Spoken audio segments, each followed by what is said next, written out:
Lakesh, Veritas, everyone, sending you the frequencies of oneness and truth. You are now tuning into Of the Sun's Suncast, our weekly podcast, bringing you elevated topics that are focused on expanding ourselves and humanity, becoming the truth, and moving ourselves into oneness. And we are coming live from the frequency of one mind. We have LaOta of the Sun, the architect of the vibrant organism who provides other sunners wisdom, guidance, so they can find the truth to be free. I am Tavares of the Sun, certified instructor and practitioner of the Sun modalities, and creative director behind Of the Sun's artwork, programs, and sessions. And we have Jessica of the Sun, author of 50 Women Anthology, and an advocate of the Sun, currently learning the teachings. So I greet you all in Lakesh and Veritas. In Lakesh and Veritas. With honor In and Lakesh respect. and Veritas. Yes, with honor and respect to all. And we're happy to be here. It's January 2021. We should kick this off 21. with calling for the truth in 2021. Yes. Shall we call for the frequency of truth? Shall we call to see the truth? Shall we call to speak the truth? And shall we call to hear the truth in all things? Shall we call for the frequency of truth to come forward and stand in front of us in our lives so that all may see, really see the truth? And we have much truth in the news recently and much to see. So this is very appropriate. We're always in our right place, in the right time, talking about truth. Well, certainly so. And I'm sure our listeners can see that it is definitely needed at this time on all levels. So welcome back, 2021. The trio is here, and we're going to pick up where we left off. We had a few episodes on negative motivators. So if you see some of the last two episodes, we brought forth the foundational understanding of negative motivators, how this is identified in the soul clearing process with Of the Sun, and how we clear and collapse these, also making you aware of them and providing energetic support products to move through these things. But throughout the episode, we explained how do you identify a negative motivator and what they look like, and on a very practical, everyday level. So we've covered fear and touched upon a variety of others, just touched upon, but we've dived into fear now, which is the base negative motivator that influences all other negative motivators. And now we're going to explore a few more, starting off with authority, which is an interesting thing. Like, how is authority a negative motivator? I think I know. However, LaOta, would you kick us off with? Yes. This is wonderful because when I was speaking to Jessica recently about the recent events in the Capitol and the things that are happening and some of our other negative motivators we'll talk about today, this all fits in with this idea of authority. The government is what we would consider our authority. The president is what we would consider our authority. The police and the Secret Service are what we would consider our authority, but we did witness a breakdown in authority.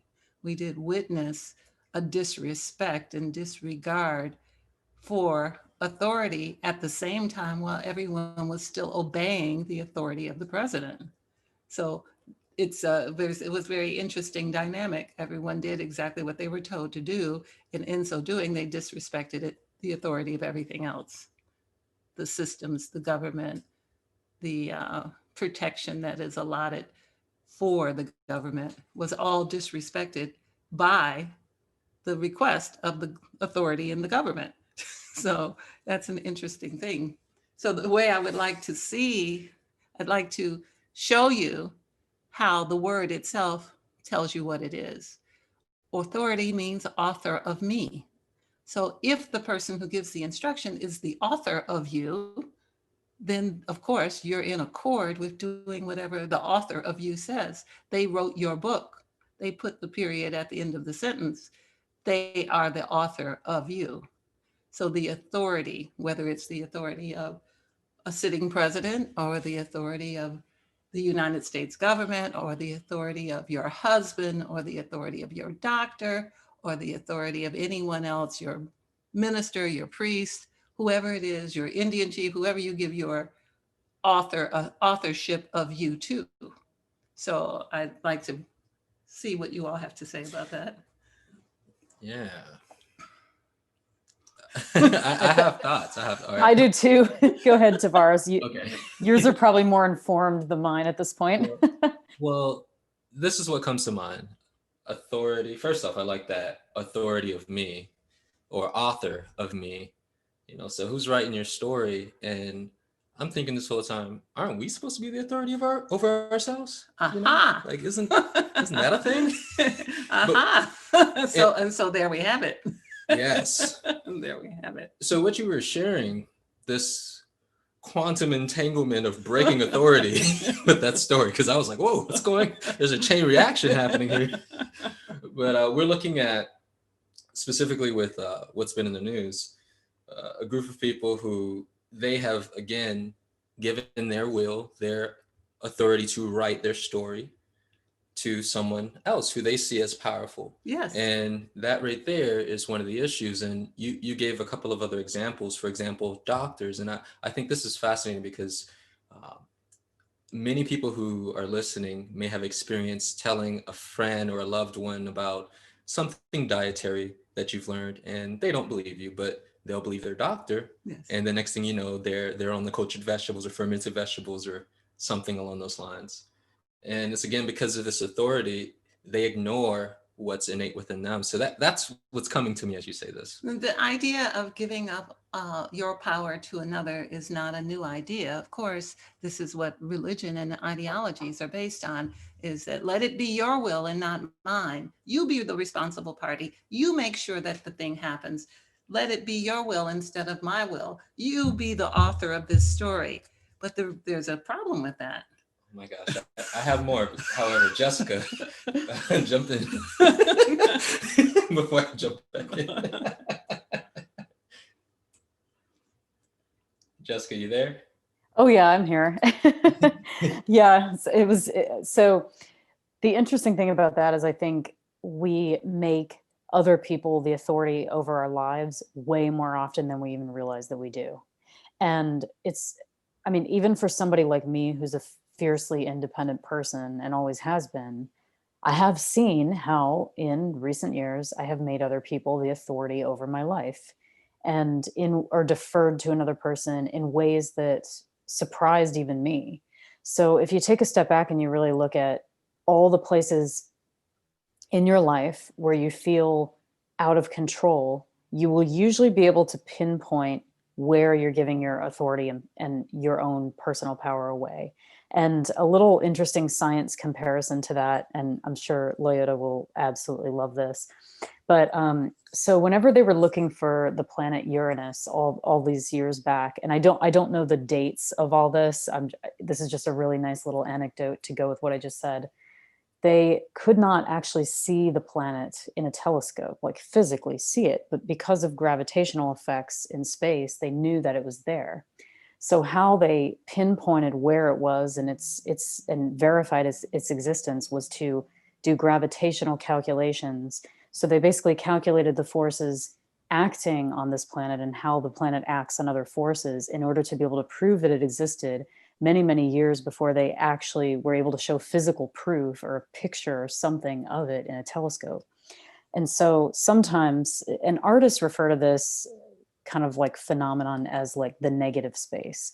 So if you look at a painting or something, you'll hear artists talk about the negative space and how the negative space, or the space where there's nothing in that space, it's kind of like either just one color or blank, or it's unoccupied, how that space contributes to the overall picture. So where I'm going with that is when you feel drained of like power or decision making or some way that you're not being the authority over your life, to find those areas, you can find the areas where you feel out of control. So, like, I think some things in life aren't always easy to pinpoint. Like if you're in an abusive relationship, not everybody can say, oh, my relationship is abusive, or this is not a good situation for me, because they constantly find ways in their mind to justify it. But if you take a step back and look at things that way from a different perspective, you can find those areas of your life. Does that make sense, or do I sound crazy? Yeah, I'd No, like you don't sound crazy. Don't say yes. It's like, I'm a storyteller. We use anecdotes. Yeah. No, that does make sense, and I think Tavares has Yes, something. I was lighting my marshmallows. I was there, like just holding on to every word. Like, oh, where are we going? All right, so I believe I get it. It makes sense.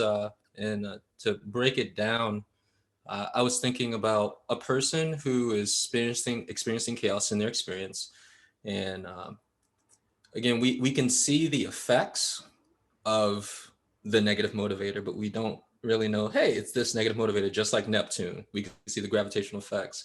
So looking at the negative motivator will help pinpoint, so to say. I think That's one way yeah, to look at it. I think the principle that we really want to bring home is this idea that your story, your negative, should be yours. I think that's really what we want to get back to. It's not his history or his story or her story, it's true story. We want true story. True story is the mix of how everything impacts everything else. So it's not to be it's just as imbalanced if it's her story as it is if it's his story.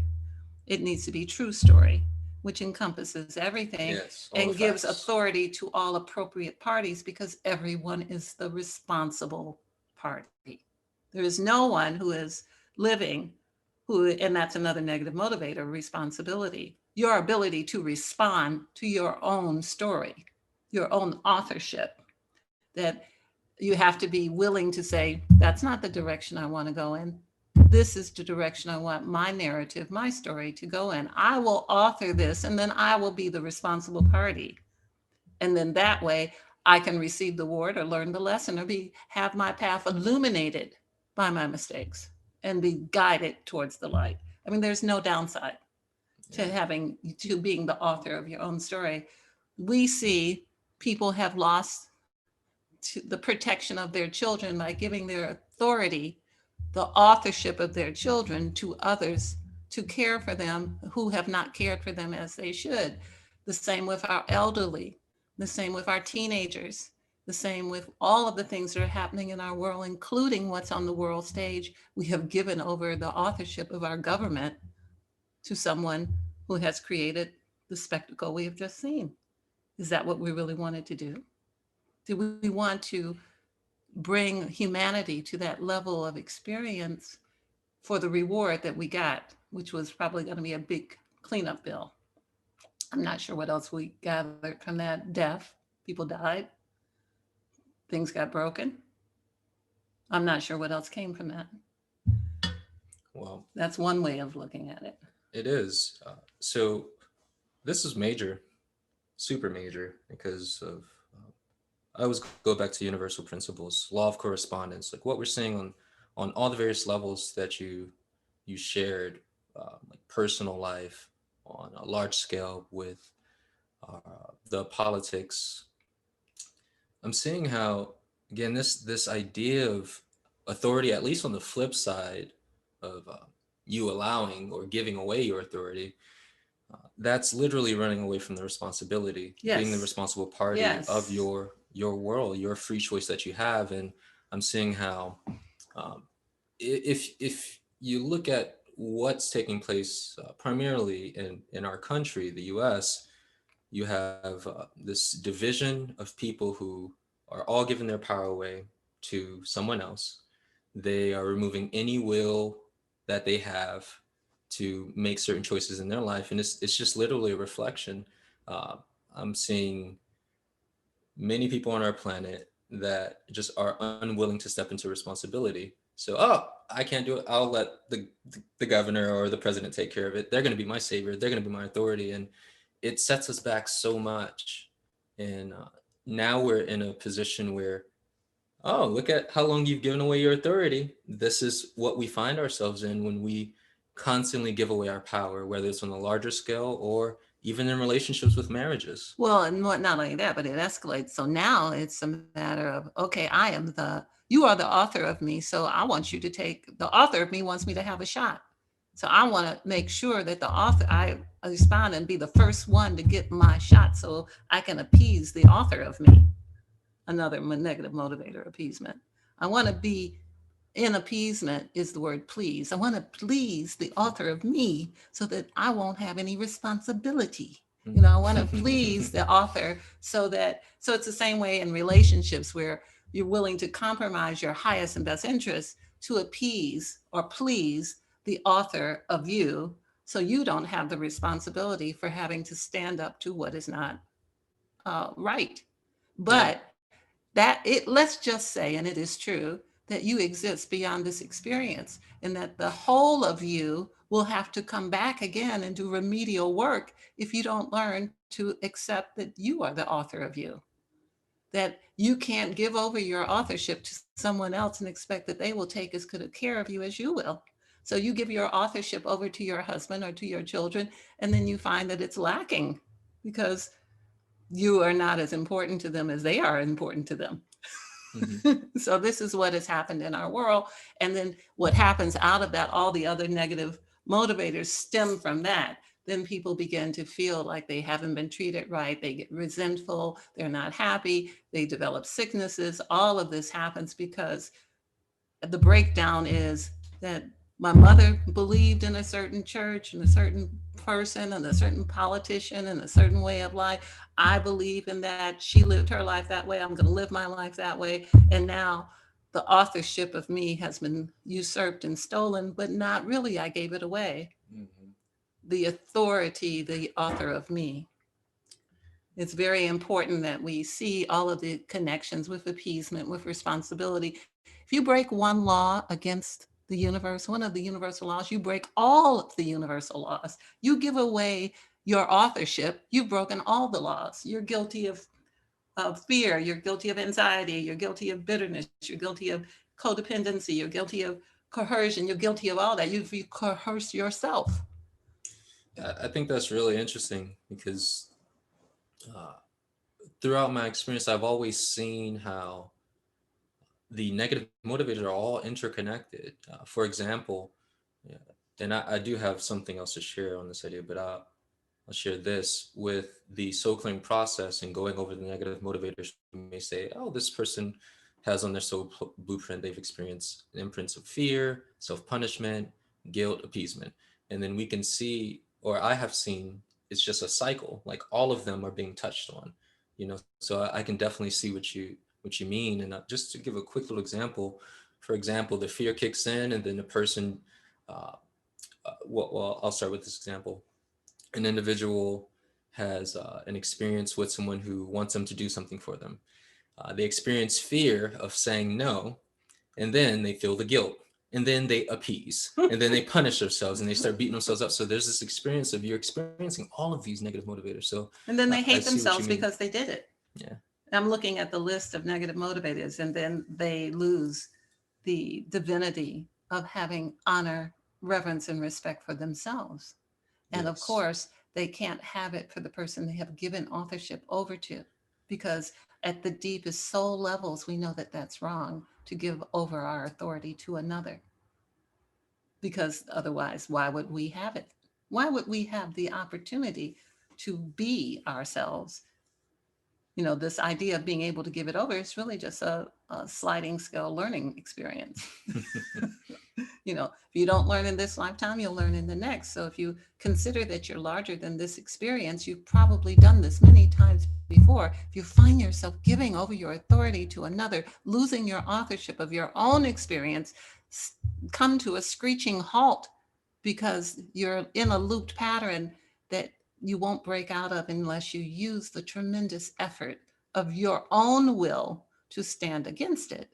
And then you get to see how great you actually are on the other side of it, and how there's really nothing to be afraid of, because many people are collectors of books, the authorship of which you would give them the authority over. So many people have books on their shelf of, I was the author of her before she and I broke up. Then I was the author of her before she and I broke up. Then I was the author of this person who used to be my best friend. And then, so they collect these authorships and have all these books on their shelf. And the person is left with just a shadow experience of trying to appease another person who is also not correct. So again, we lose all of our uh, value, and we forget that we're bigger than this experience, and that whatever is really pushing us fearfully forward is something that has pushed us fearfully forward before, and that's the thing to rail in and stand against, so that we can break through our own membrane to a higher experience. So I hope that is expansive on your way of looking at authority. It applies to governments, it applies to your parents, it applies to relationships with friends and lovers, it applies to your relationship with your children. Giving over the authorship of you is a devastating experience. You lose. There's no way for you to win when you stop writing your book. So I thought about another example, and you just listed quite a few. Religion, or not just religion, but it happens in all levels of spirituality, like giving too much power away to something that, again, that's outside of you. And it made me think of a client who began going through the process, and she asked, well, is this going to conflict with my religion? I was like, well, it depends what your belief is. Do you believe that you've been given the free will and the power to make choices? If so, Not a good. lot of religions promote that, Tavares.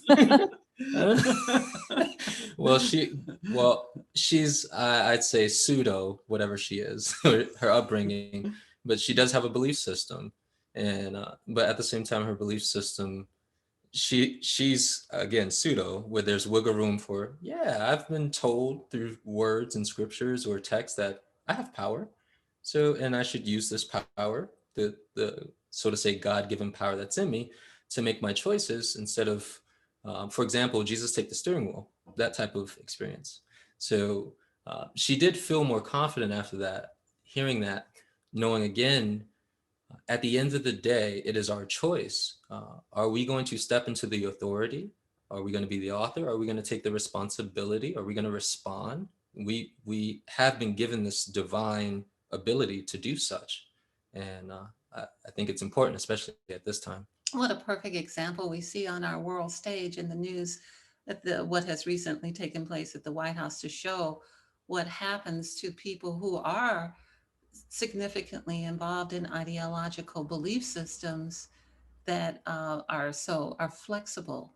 They're, like, I can steal a podium or break into a place as long as the author of me told me to do it. But even though it may say do not steal or do not rape, pillage, and plunder in my ideology, I have the right to break through that level of thinking if that's what I really want to do. And my author tells me to do it anyway. So there's a lot of selective monitoring of what you believe.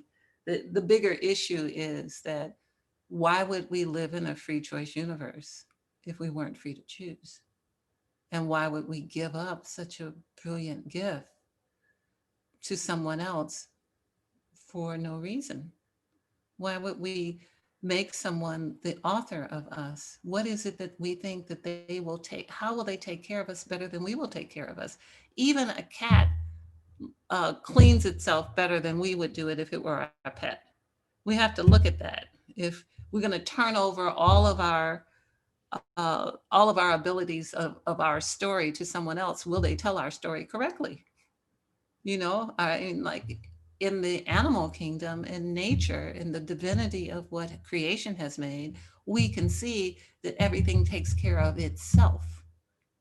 So unless it's a baby, um, squirrels are not carrying big squirrels around on their back.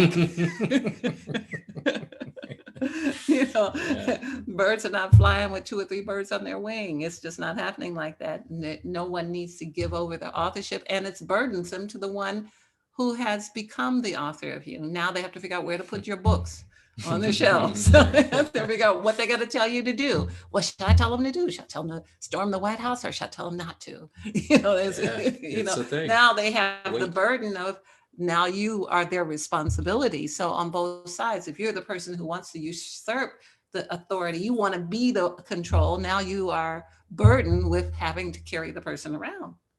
And what are you going to do with them? And of course, they have to linger and wait around till you decide, because they're the author of you. So it's a lot of ways to look at that. It's deep. Do we have any others that we want to talk about? Yeah. I think Jessica wanted to talk Yeah, I about. was going to say we just covered authority. So that one, obviously that came up this week, right? Yeah. I mean, anybody who's like watched the news has seen that. But there was one, power and manipulation. I think the one in particular, manipulation, strikes me because so my dad loves to watch true crime stuff because he has a lot of like investigative background, and that's been his profession for many years. And so he was talking about, on the subject of manipulation, he was talking about a man named Rodney Alcala this week, who was on a dating game show in the 1970s and who was incredibly manipulative. And he was a serial killer, actually, but he was incredibly manipulative. And the interesting thing about that negative motivator of manipulation is I think it's a certain type of person who engages in that.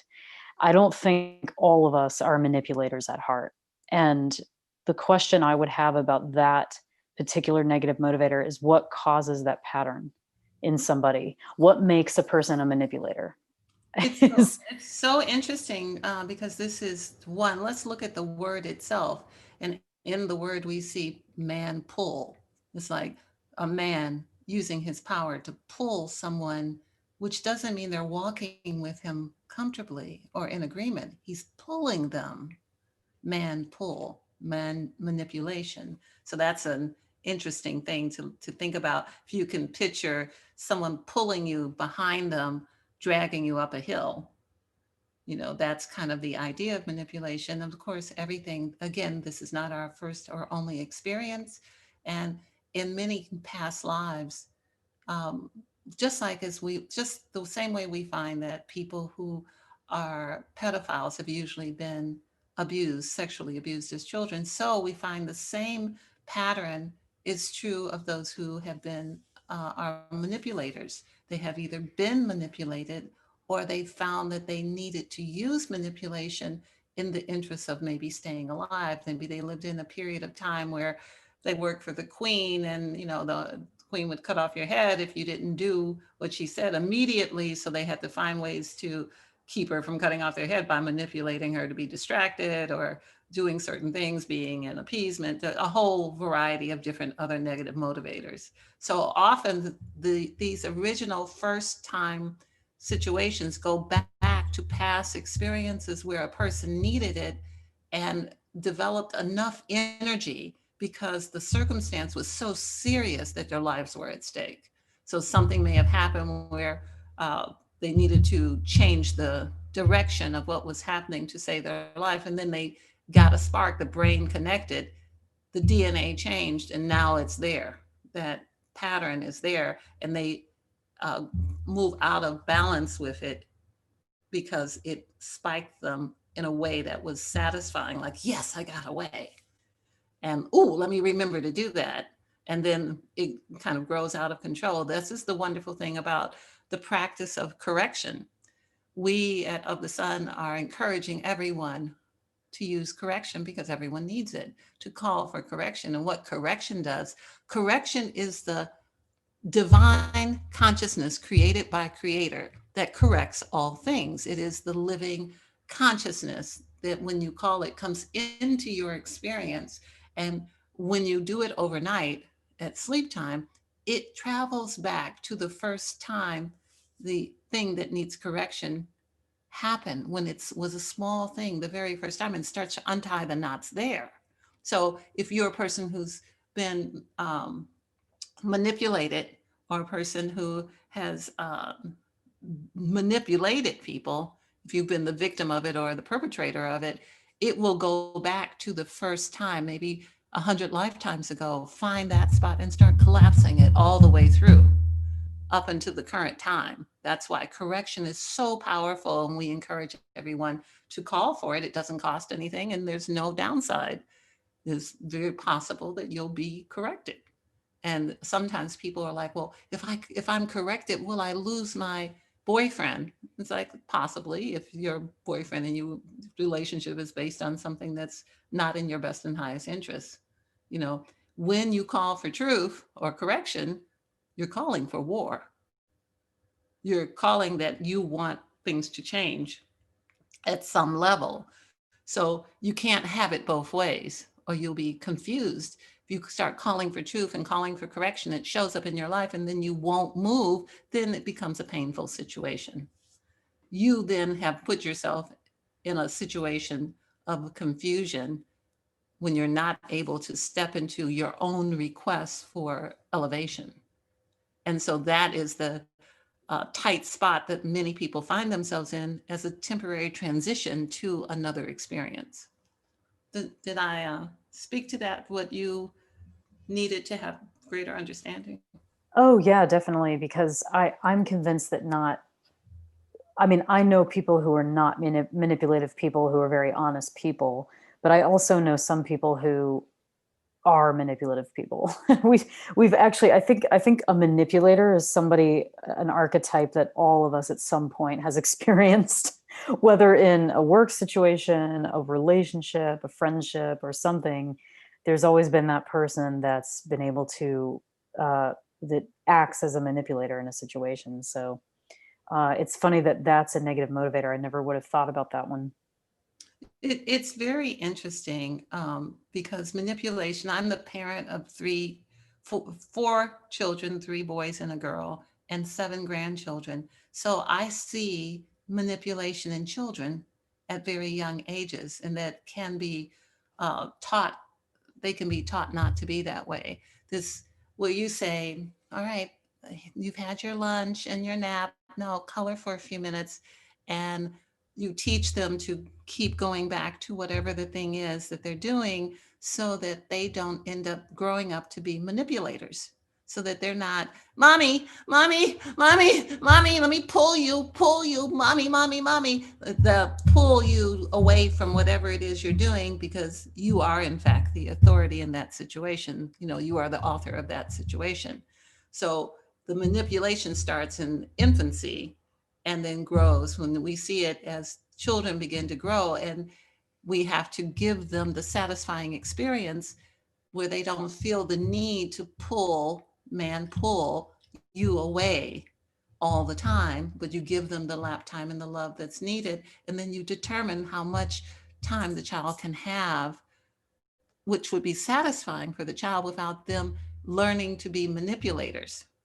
So I have seen it in little children, and I see, and I can, because I'm lived long enough, I can see what they'll look like at 15, at 3, if you don't keep that under control, where there's this subtle level of manipulation going on, whether it's with food or whether it's with behavior or whatever it is that needs to be corrected at that level, so that we don't end up with someone later on in a very detrimental manipulation situation, which might be the person you're saying, "Oh, I see someone at work and they're just very manipulative." That's on the overt side, but there's a lot of subtle manipulation as well. Even the idea of trying to make people think you look a certain way is a level of manipulation. You Yes. know, all the fake hair, all the fake eyelashes, all of that's manipulation, every bit of it. Yeah.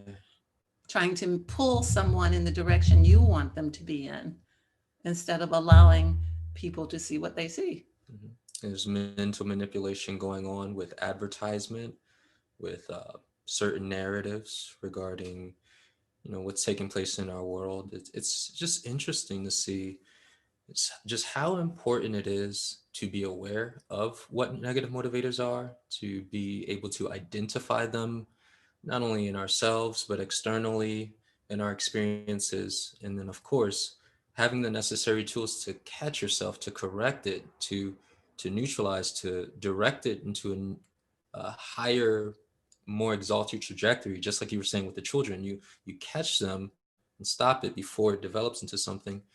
And I'm saying it's major. We have to teach children this.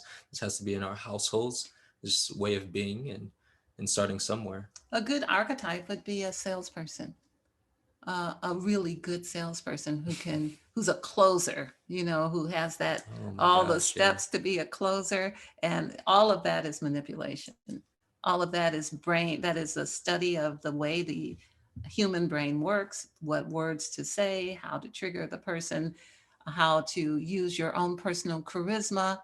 And so there is this level, and I'm a great respecter of wonderful salespeople, but there is this level where they can cross the line, where it falls directly into manipulation, especially with the elderly, the old, the young, and the ignorant, where they're the inexperienced, where the salesmen, and it happens with public speakers and people who are selling personality cult kinds of things, where they have the sales pitch and they know what triggers to press the button for, and then the whole thing becomes a manipulation.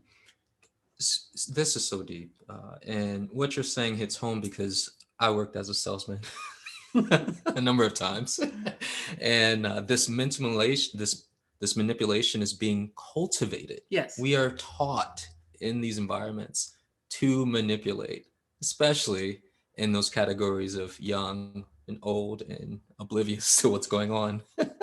And I like to share this brief experience. I was going through DNA activation at the time. This was years ago. And again, LaOta mentioned when you're calling for the truth, when you're calling to align with something greater, you're going to war. So I'm going to war with myself. Clearly, I want more elevation, but I'm working a job at this time where I'm selling direct TV, manipulating people to get that credit card. Give me those last four of those social. Let me run that credit. Get them through that credit check. They're scoring us. So livelihood is at stake to manipulate people. Could you imagine how incongruent I felt? One of the last like manipulative sales jobs I had, I walked out. Like the guy, he says, "Well, why should I buy this direct TV?" I said, "Sir, why should you buy this right now?" Because this sale that is only going to last for 2 hours will be here for the rest of the month. I hung up and I walked out. But again, the point is that this idea of manipulation, it is truly being cultivated, and the idea of moving yourself out of it, it does require you to look at yourself. And it's funny because we have based of the sun on not manipulating people. So Mm-hmm. we're not fitting, we look naive to the practice eye because we're just not playing that game. So Mm-hmm. people think we're naive, but in fact, this is a choice. We are the author of ourselves and we choose not to manipulate. That's right. So sometimes I talk to people and I get that sense that they're, oh, you poor thing, you just don't know. But it's really not like that. It's I have chosen not to be a liar on any level. And my power is in the fact that I stand with the truth. I recommend that everyone continue to breathe and then you'll see it too. Well, certainly. This manipulation was a good one. Thanks for bringing that forth, Jessica. Oh, definitely, because I Thanks. think that's really what's going on. I mean, there's a lot of strange things happening in the world at the moment. It's a strange world, and part of that is the media is fueling it. Part of that is it's being fueled by conspiracy theories and speculation. So it's easy to be manipulated these days, is what I would say. How to avoid it is stay in practice. Calling for truth. That is true. And we just had a recent conversation about teenage girls and people in general, how it's so easy when someone is not connected to anything of any substance, when they have no real um, interests of their own, anyone who's standing around just looking at them can focus on them and pull them into their sphere of interest because there's nothing holding them. Like if a person has an interest in science or art, then that interest holds them to that idea. But if a person, like you talk to so many young people, and they're like, I'm bored, I'm so bored, I don't know, I don't have my passion, I don't know what I'm supposed to do. All of that leads itself to following or someone else's authority and being manipulated under another person's power. It is so important that we find something that we are interested in and then go deeper, because there is no passion at the shallow end of the pool. The passion is from the deeper understanding of anything. All things become quite beautiful and exquisite as we go deeper into them.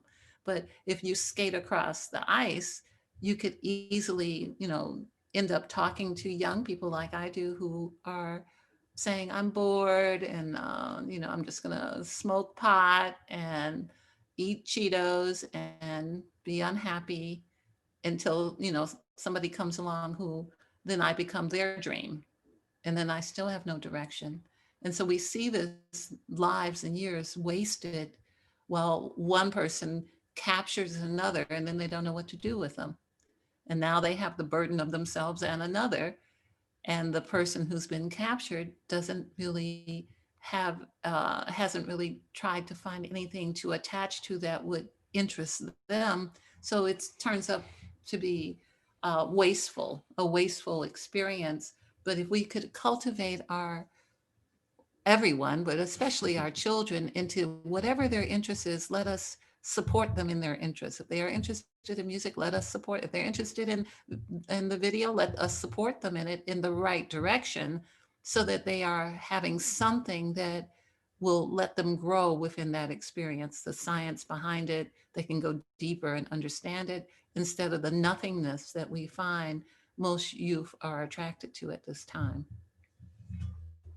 So I don't know if that rings a bell for any of you, but having um, children and grandchildren, I can truly see it. I think anyone who's around youth, but it doesn't just happen to youth. Yeah. There's so many aimless people who are all walking around saying, well, what's my passion? But they won't look at anything or read anything or pursue anything that even can spark a little bit of interest.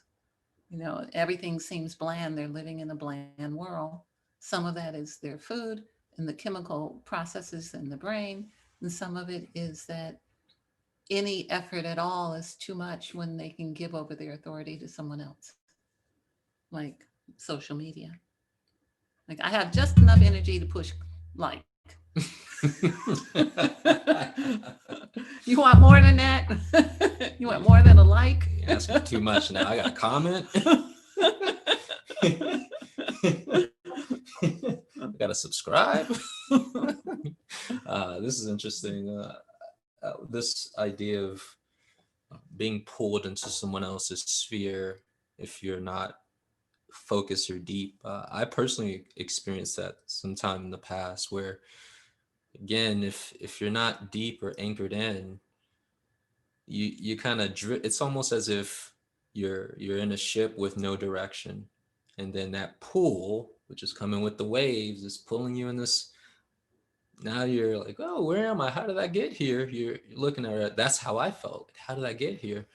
But realizing, what do you want? Mhm. What do you really want? And sometimes that does require removing yourself from the external influences, all the things that you have given your authority to, that outer authority versus inner authority. Maybe you're a person where throughout your upbringing, the the you were ruled by authoritarianism, iron fists. So then that develops. That was something personally that I had to break through, and I've seen many others where that was just a part of their upbringing. Like you said, something fired in the brain, programs triggered, and they just wait for someone else to make the decision. So when we're removed from those type of circumstances and placed into something new or fresh, it gives the opportunity to see oneself. So again, I think it's just very interesting how when we're looking at self, when we're going back to the negative motivator, being aware that these things exist, we can see that we do have the power to really shift our experience. Absolutely. This idea of that was brought forward, the idea of authorship, the idea of manipulation, the idea of authority, all of these things really have to do with, do we honor, love, and respect and have enough reverence for our own thought? Do we care enough about ourselves to be in charge of ourselves, or do we feel that we are incapable and inadequate to make the decisions about our experience. You know, how many people defer to their mother or their boyfriend or their significant other? You know, well, I don't know, you know, well, that person doesn't like something, but what about you? You know, maybe if you liked it, they would too. Yeah, true. That's Yeah, true. if you were in love, maybe the love would flow to everyone with whatever the idea was. So these things I think are important, and I'm really glad we did this show. I think this is a great way to start 2021. And any last words for anyone? Let's call for the truth. It's needed more than ever, starting with self, stepping into responsibility, accountability. It's a major key. I'm I'm Jessica, appreciative. anything from Germany before we go? I would say, and this is coming from my personal experience in 2021, is things are weird globally right now, and they're going to keep getting a bit weirder. I'm not seeing this, the current COVID situation getting any better. I think in the United States, people have a perception that this new administration is going to suddenly correct everything. And I think there's a lot more going on underneath the surface that we are seeing. I think we're kind of following ideas that are being put into our heads, but we've got to keep in mind Mhm. there's so many things happening right now that are either not truthful, manipulative, or strange, just purely strange. So the best way to stay upright is to stay with your practices. Yes. I've had to do that a lot since 2021 began, and I will continue to do that because I just don't want to get pulled into the despair that's out there right now, and it's pretty thick. Yeah. Bravo. And I'm glad you said that. It's very true. The COVID represents the negative that is in the human population on the planet Earth. There is no vaccination for that. That is not how that will be corrected. They will never be able to correct the negative thinking within someone. People will have to choose to elevate themselves. And it may, choice doesn't always come from comfortability. So there may be another reason. So this idea of having to get a shot and then another and another and pad the pharmaceutical companies with money, and they're offering people $500 to get shots at certain hospitals for the Yeah. employees. I imagine there'll be gift cards any minute. You know that's questionable. So everyone should really consider, is the darkness in you, is there a shot that can relieve you of it? The practices, as Jessica said, is really the way to go. Call for correction, call for the truth, be at oneness, call for it. The law in this universe is what you call for, you will get, unless you are calling for mixed messages, unless you're calling to go left and go right. Then you get to stand in the middle of the road. So these things that are happening are true worldwide. It's a planetary contamination, but the contamination is one of doubt and giving away our power. And each person individually will have to take back their own power to make this disease go away. So we hope that these have given you some thoughts to think about and that this has been expansive for you in some way. We thank you very much with Thank you. honor and respect in Lakesh. In Lakesh, In Veritas. Lakesh Veritas.